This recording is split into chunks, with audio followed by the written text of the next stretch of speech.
안녕하십니까. 이번 시간에는요, 영양사 시험 문제집 제1권 영양학 및 생화학 부분에서 이제 1단원 개요부터 시작해 보도록 하겠습니다. 이제 앞에 이제 요점 정리 부분에서 공부를 했던 내용들을 이제 기출 문제 분석과 함께 이제 문제 풀이를 한번 해보도록 하겠습니다. 이제 개요 부분의 제일 1번 문제를 보시면 요거는 2008년도에 기출됐던 문제인데요. 영양소 필요량에 대한 정확한 자료 부족으로 섭취 기준을 정하기 어려울 때 사용하는 기준은 이렇게 되어 있어요. 그래서 지금 보기 중에 이제 답은 충분 섭취량이죠.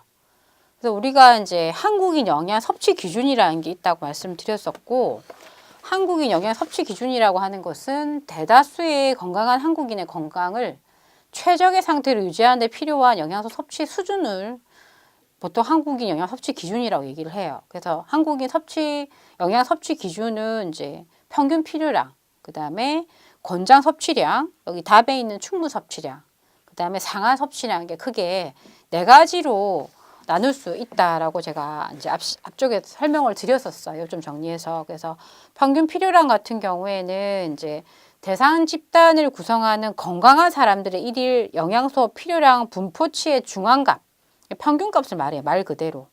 그러니까 대상 집단 절반에 해당하는 사람들의 일일 필요량을 충족시키는 값을 평균 필요량 얘기를 하고, 권장 섭취량 같은 경우에는 이제 그 대상 집단의 97.5%에 해당하는 대부분의 사람들의 일일 필요량을 충족시키는 값이 권장 섭취량이에요. 그러니까 평균 필요량보다도 좀 더 이제 더 많이 정확하고 거기에 이제 권장 섭취량을 이제 더 많이 지켜야 되는 그런 값에 해당이 되겠죠.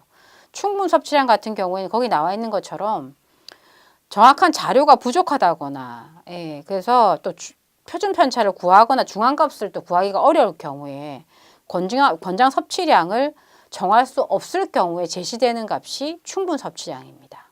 그래서 권장 섭취량이 사실 가장 정확한 값인데, 이제 자료가 없거나 권장 섭취량을 정할 수 없는 경우에는 충분 섭취량을 정한다. 그럼 상한 섭취량은 이제 건강에 유해 영향이 나타나지 않는 최대 영양소 섭취 수준으로 과량 섭취 시 건강에 악영향이 있다는 자료가 있는 경우에 설정이 가능하다. 그래서 이제 어떤 그 건강에 유해한 영향을 나타나지 않도록 하는 최대 영양소의 섭취 기준을 정한 게 이제 또 상한 섭취량이죠. 그래서 1번은 일단 이제 자료가 부족하고 권장 섭취량이 없을 때 사용하는 기준은 답은 2번 충분 섭취량이 되겠고요.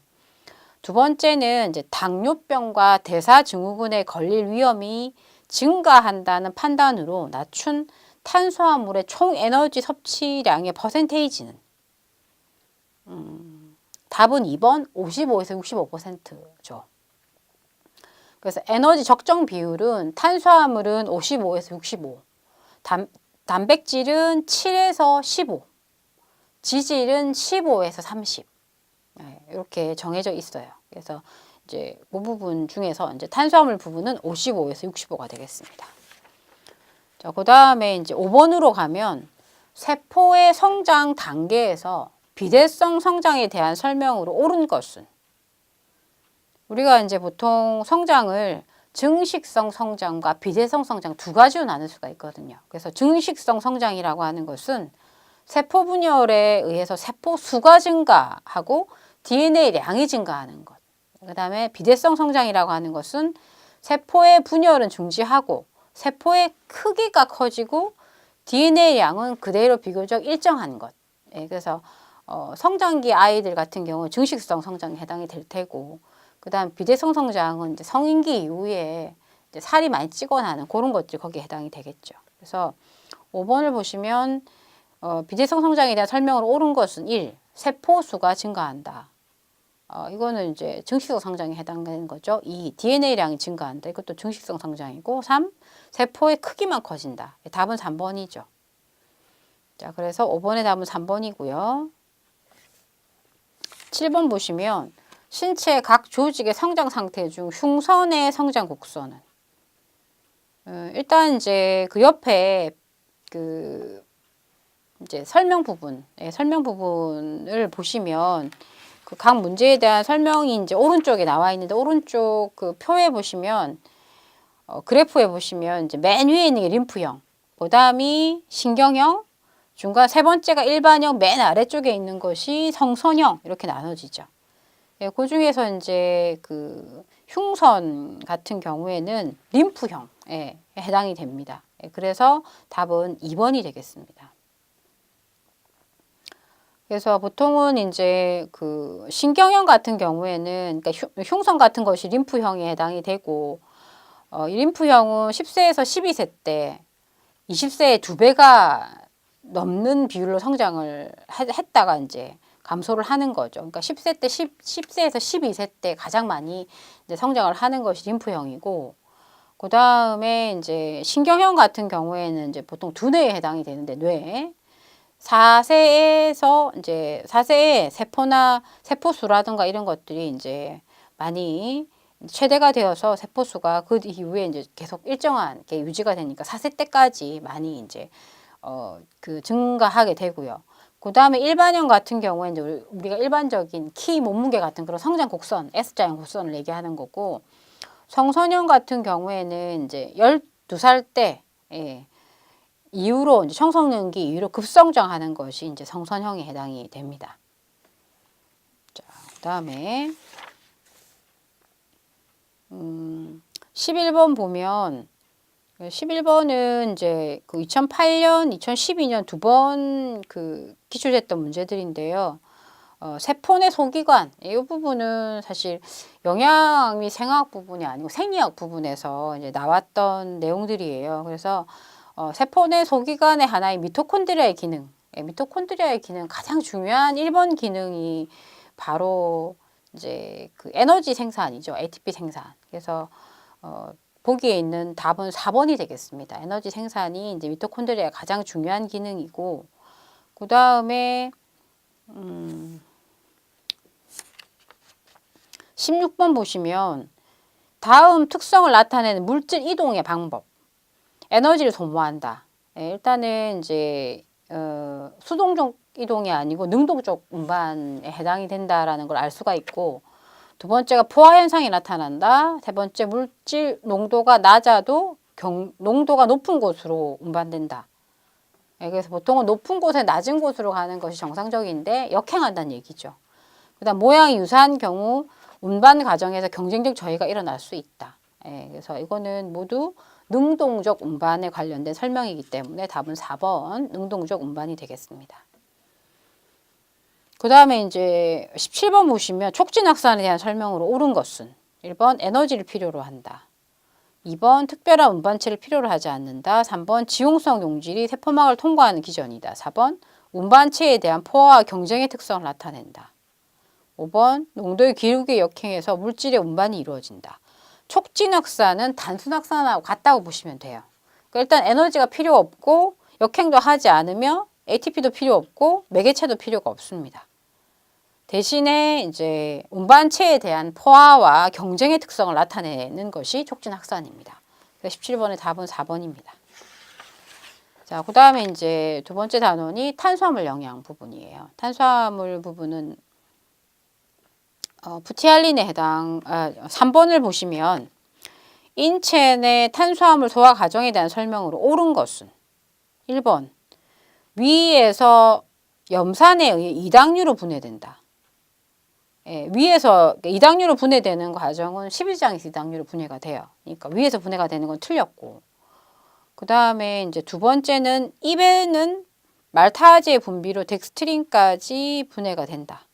아니죠. 입 안에 있는 거는 프티알린이죠. 그래서 아주 작은 소화만 일어나고요. 그 다음에 세 번째 셀룰로스는 소화 효소에 의해 포도당으로 분해. 그 다음에 4번은 전부는 췌장 아밀라제에 의해 포도당으로 분해. 5번은 서당은 수크라제에 의해 포도당과 가당으로 분해. 그래서 일단은 인체 내 탄수화물 소화 과정이 제대로 이제 된 것을 고르자면 답은 5번이 되겠습니다. 그죠? 그래서 거기 지금 이제 옆에 보시면 탄수화물 같은 경우에는 구강 내에 아밀라제에 의해서 전분이 분해되기 시작해서 위에는 소화 효소가 없어서 소화 과정이 없다. 예.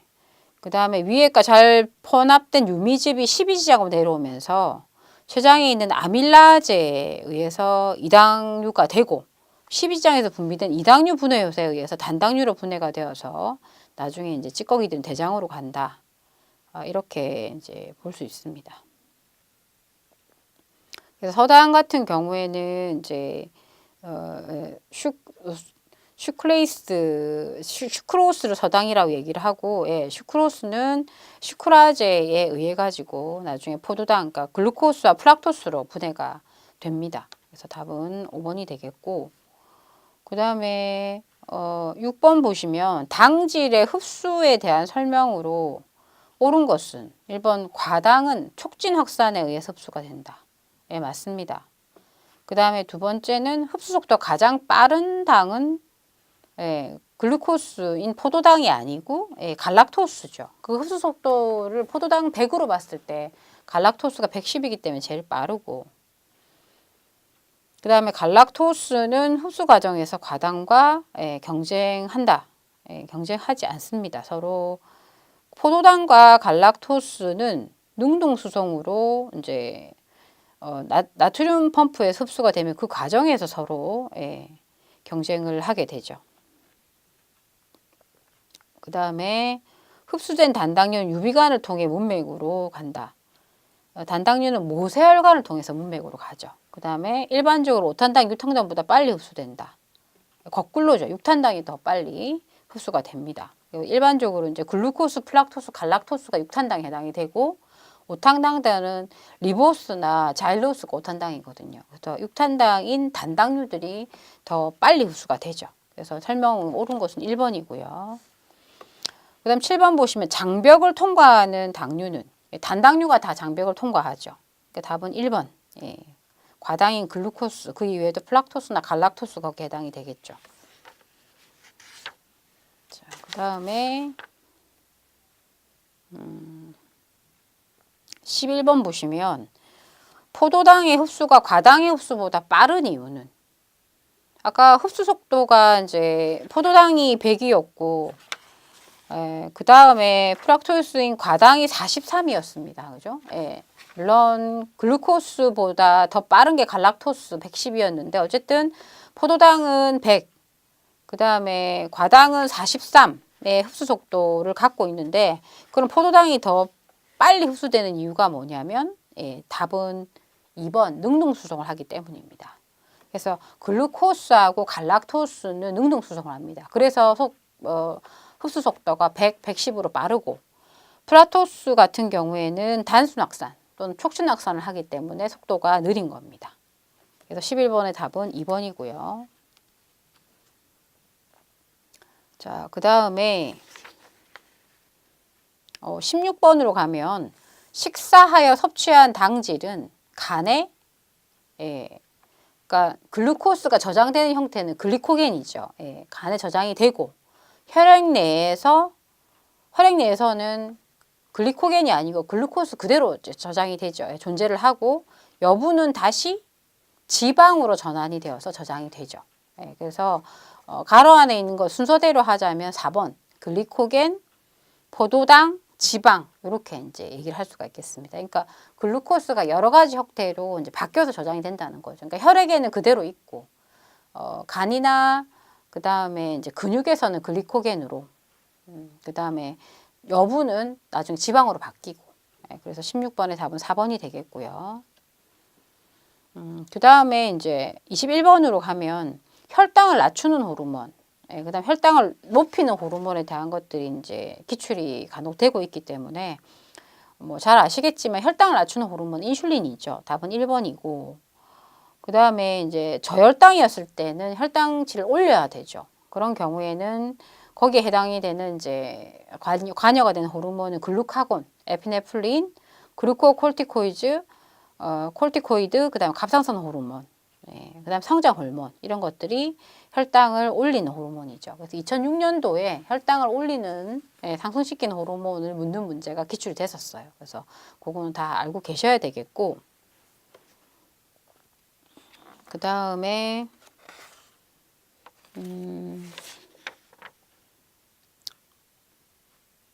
30번으로 가면 이제 다음 식품 중 당지수, 글리세믹 인덱스가 가장 낮은 식품은 이렇게 돼 있어요.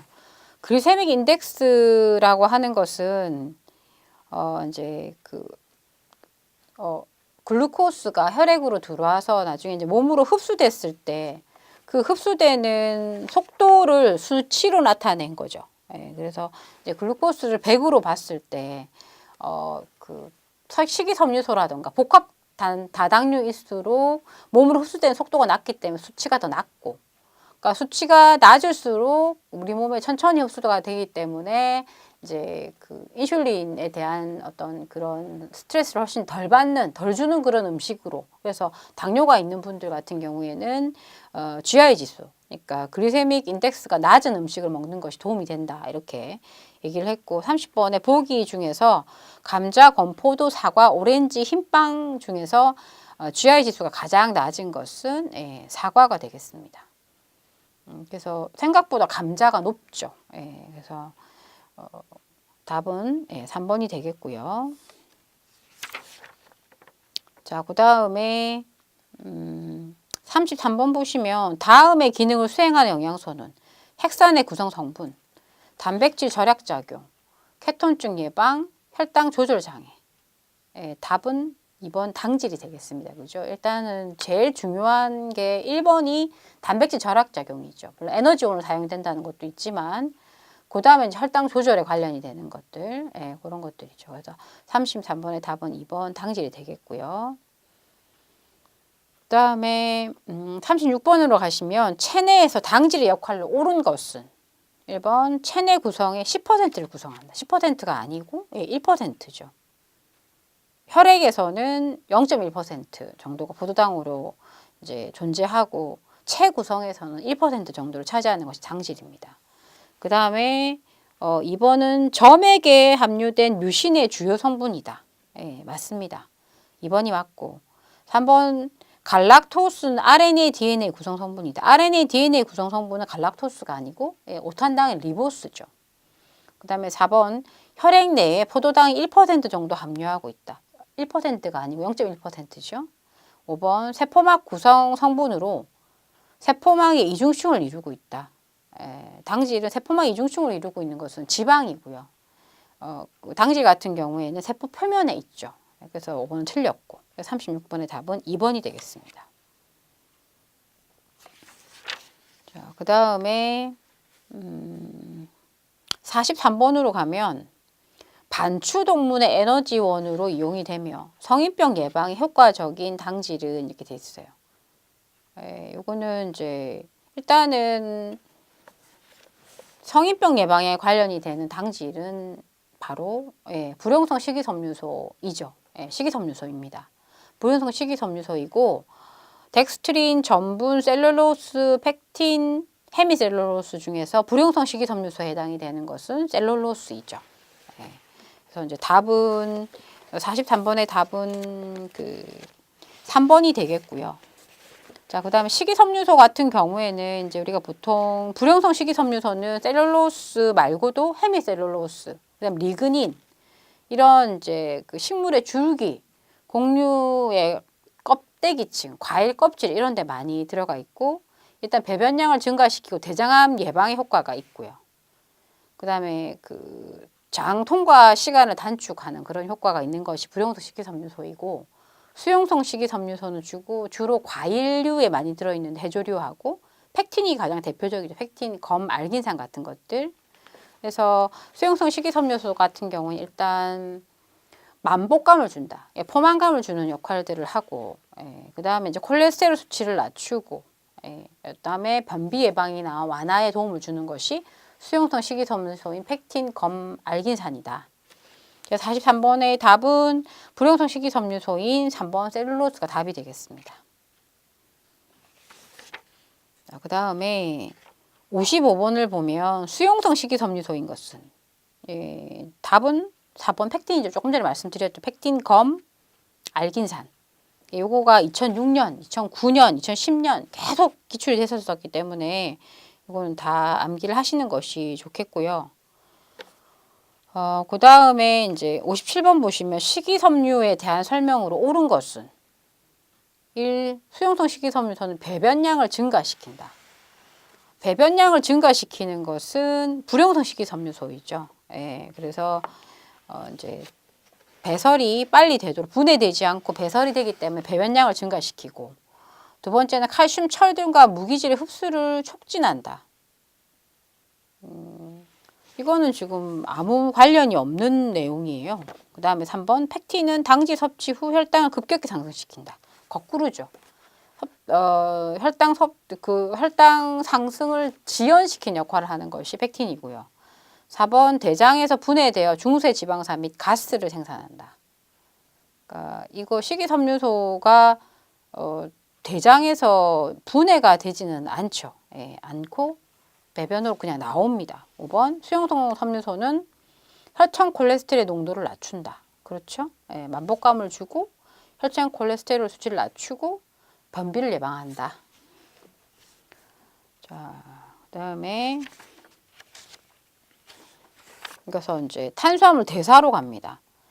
탄수화물 대사로 가면 탄수화물 대사 부분에서 2번 보시면 해당 과정에서 생성되는 고에너지 인산화합물은, 그래서 우리가 보통 이제 그 해당 과정에 제가 이제 올려놓은 기본 그 보조 자료들 있죠. 예, 그거 한번 보면서, 예.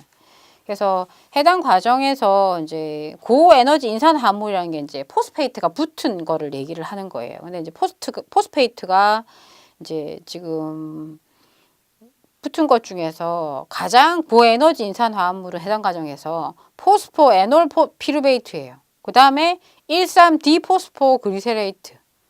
그래서 특히 이제 1,3-디포스포그리세레이트 같은 경우에는 인산이 2개가 붙었기 때문에 인산 자체가 에너지원이 되죠. 에너지가 되기 때문에 이제 이 보기 중에서는 가장 고에너지 인산화합물은 5번 1,3-디포스포그리세레이트, 우리말로 하면 그리세린산 1,3-2인산이 되겠죠. 답은 5번이고요. 그 다음에 3번 해당 과정에서 알돌레이스의 기질은, 예, 그래서 알돌레이스가 관여하는 이제 그 과정이 어느 과정이냐면,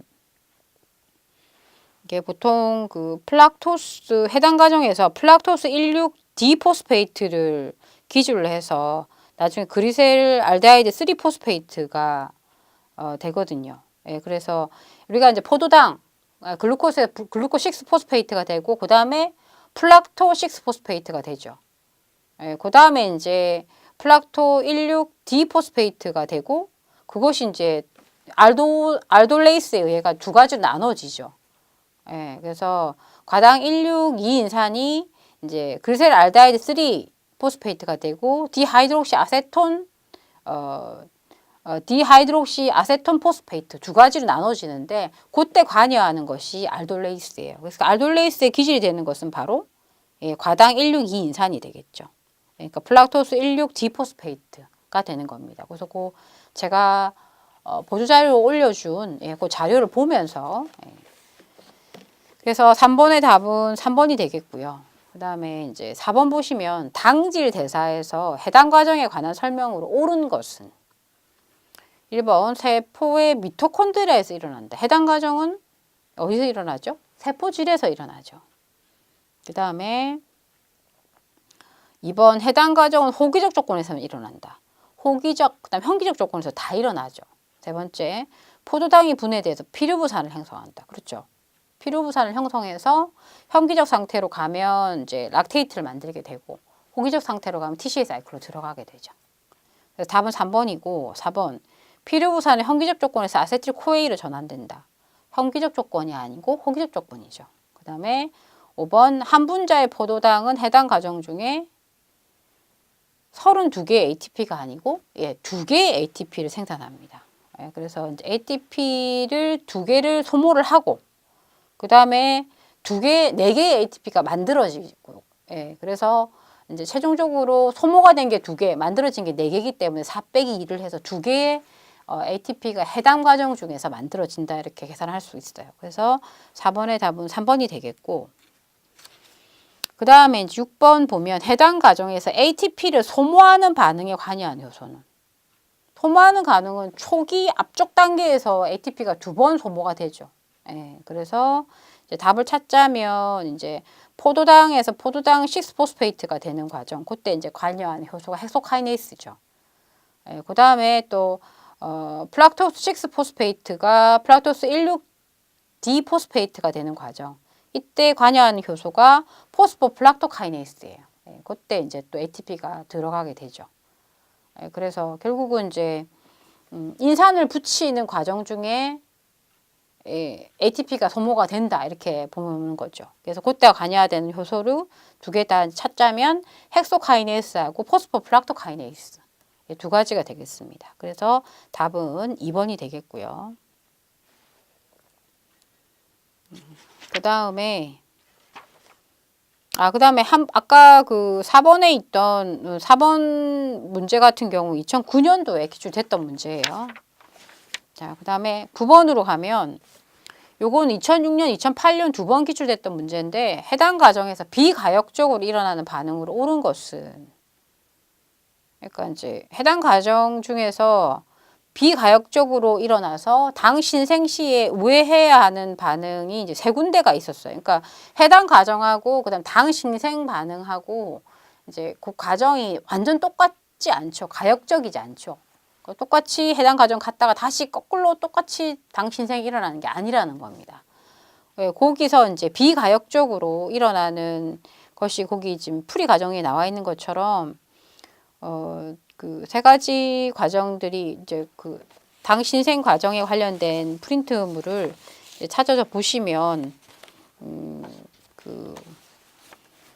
보기 이제 답은 2번이에요. 그래서 포스포 에놀 피루베이트에서 피루베이트로 가는 과정들. 그러니까 화살표가 2개가 다 이제 포도당 신생 합성에 관련된 제가 올려진 자료를 보시면 3번째예요.